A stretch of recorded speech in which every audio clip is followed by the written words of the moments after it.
Hello everyone and welcome back to another video. Today we're going to be looking at the rise of Nur ad-Din. So Nur ad-Din's story begins following the fall of Edessa. Now after the fall of the city, Nur ad-Din in the years 1147 and 1148 took some of the most fertile territory in Antioch and around Antioch. However, he made no major move during the Second Crusade, apart from relieving Damascus from the Crusaders in 1148, which we looked at in the previous video. However, in 1149 he attacked Inab. Now this was a fortress belonging to the Principality of Antioch, and when Raymond of Antioch went to relieve Inab with a small band of knights, Nur ad-Din completely destroyed them, and in fact he killed it and then chopped off his head.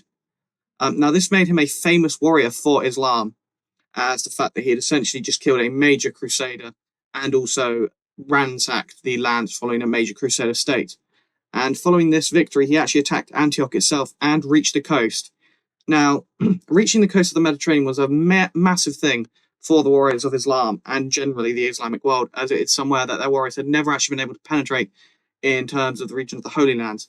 And to prove his power and to show a sort of display of power in front of the citizens of Antioch, he bathed in the Mediterranean in front of his troops, in front of the people of the Crusader states, sort of showing his power and essentially showing to all the world, if you will, the fact that he was the strongest warlord that Islam had. He then left without taking Antioch, though.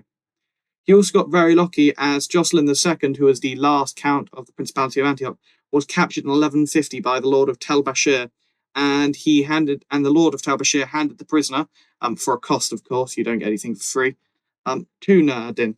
Now, of course, Nur ad-Din, being not very merciful in this case, due to the fact that it was a crusader, had him blinded and left in a prison in Aleppo, where he later died. Nur ad-Din was then able to take Damascus in 1154, which again we spoke about previously in the previous video, just for a small amount, essentially using diplomatic ties. And he then married the daughter of the previous ruler of Damascus to bolster his control there in the region, as of course, if he didn't have the full support of the people of Damascus, they could very well rebel. Now, the taking of the city was massive in terms of the Islamic world, as he was already in control of Aleppo, another big city, a very important city. So by taking Damascus, he owned two major cities, which were divided, of course, via Sunni and Shia Islam. So he essentially had shown that the disunity of the Islamic world was coming to an end, something that the First Crusaders had used and exploited quite well when they obviously took Jerusalem. Now, Nur ad-Din saw himself as a warrior for Islam, a jihad essentially, and after recovering from a serious illness, he made the pilgrimage to Mecca in 1161. However, in 1163, he then lost to the Franks. Now, the Franks are obviously all the people from the west, so the Crusaders. Now, he lost to them during the Battle of Al-Buqiyya in 1163. Now, this led him to lead a far more austere way of life. He began trying to find the sort of higher meaning of a jihad, namely the purification of the soul.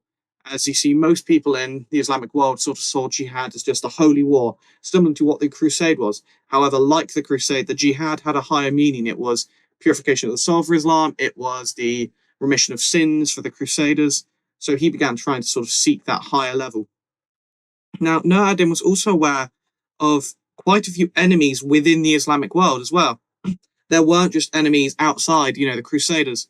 There were major problems within the Islamic world that, of course, as we saw in the First Crusade, it was the disunity, the split following the Prophet Muhammad's death into essentially the two main sects of Islam, Shia and Sunni.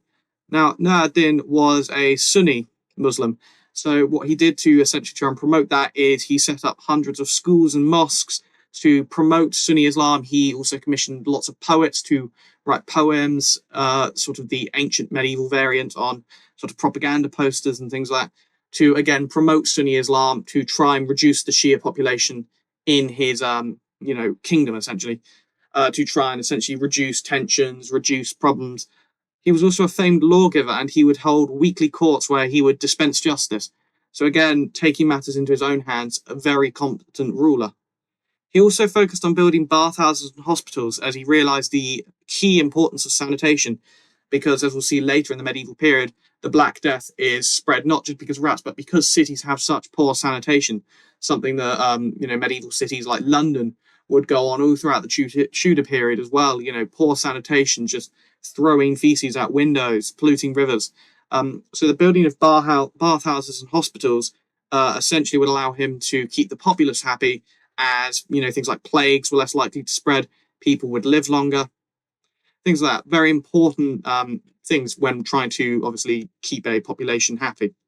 Now, overall, Nur ad-Din really was an important player in his rise to power in terms of what he was doing. I mean, he was able to completely, obviously help destroy a Crusader state, the County of Edessa. He weakened the Principality of Antioch, and this would essentially allow for the rise of Saladin. After all, it basically forced the Crusaders into a situation where they couldn't really go on the offensive that often, allowing Saladin to rise in Egypt and take further land in the Islamic world before, of course, coming to take Jerusalem. Not only that, he was also important because he obviously helped unify the Islamic world, which, like Saladin did in Egypt, would prevent any further successes of the Crusades, like in the Third Crusade, the Fourth Crusade, Fifth Crusade, Sixth Crusade. Nothing really past that point worth mentioning, to be honest. All the other Crusades past there are rather pathetic. But overall, we can say that Nur ad-Din is a major player in the early Crusades. Now, we haven't fully covered his lifespan in this video. However, that's because most of the things he does past the point of 1163 is nothing major that impacts the Crusader states in any real way. It's more to do with the Islamic world, which, although does have impacts, it's really overshadowed by what Salah ad-Din does later. Thank you for watching.